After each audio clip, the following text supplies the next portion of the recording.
When you think about Michael Jordan and you think about Kobe Bryant, both of these players were, of course, very athletic players, very skilled in that aspect. However, they weren't the tallest. They didn't have the longest reach. They couldn't jump the highest. They were very athletic, but they weren't the most athletic.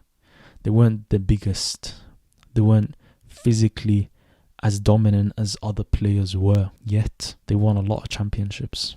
And when the game was on the line, when the best were versing the best were going head to head, the team that had Kobe Bryant or the team that had Michael Jordan would be the one that would come out on top. And that wasn't by accident.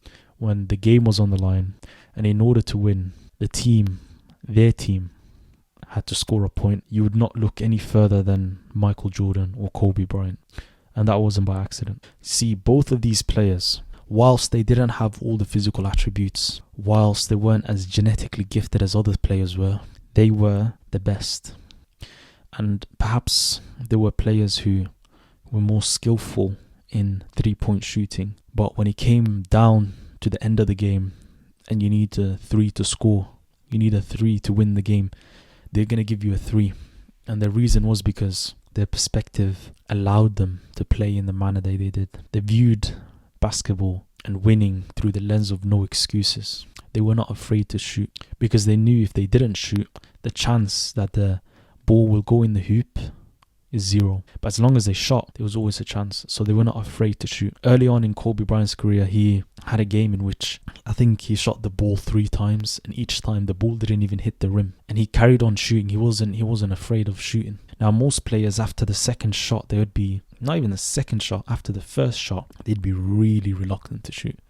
They'd be hesitating as they're about to shoot. But Kobe wasn't afraid. And Kobe developed a mindset that he called Mamba mentality. And this was a mindset of no excuses. This was a mindset in which you give your absolute all.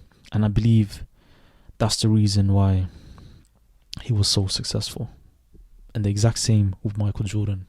His mindset, I believe, is why he was so successful. Because compare that to other players.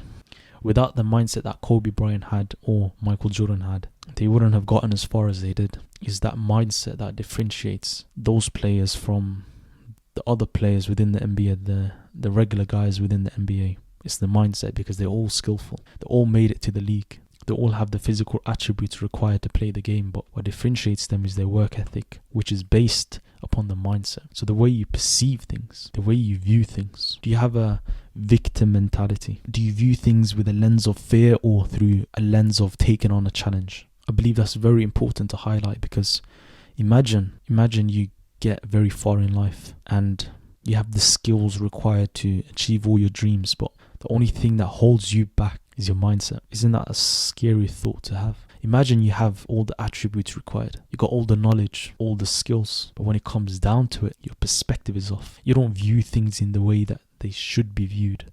And as a result, you don't achieve the things that you sought out to achieve. And in the end, you end up not living up to your potential. Imagine that's all that it takes.